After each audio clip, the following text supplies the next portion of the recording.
আজকে স্কুলে আবার সব বান্ধবীরা মিলে করতে চলেছে একটা ছোটোখাটো পিকনিক। তো গাইস দেখো আমরা দোকান থেকে মুড়ি আর এতগুলো খাবার নিয়েছি। এখন স্কুল থেকে থালা টালা নেবো, নিয়ে ওই থালা গামলা করে মাখাবো। চলো।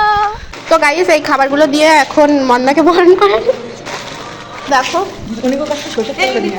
এনে সব।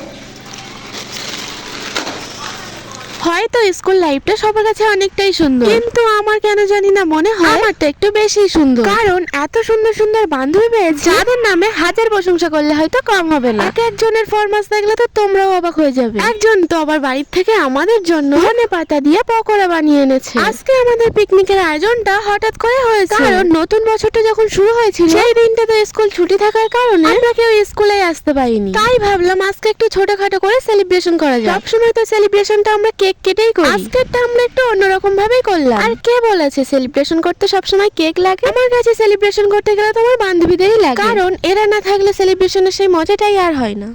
তো গাইস দেখো আমার বান্ধবীরা সবাই গামলাটা নিয়ে রোদে চলে এসছে। চলো পিঠে খেয়ে দেখো কেমন হয়েছে। ও বাবা, ও কিছু মানে কিনা খাইনি, কিন্তু তার আগে বল দিল নে মদন খা। মাম্পি মাম্পি মাম্পি মাম্পি রিয়াকশন দাও। হবে না হবে না, ইয়ে শুয়ে পড়া রিয়াকশনের চাই। কি খাই একা একা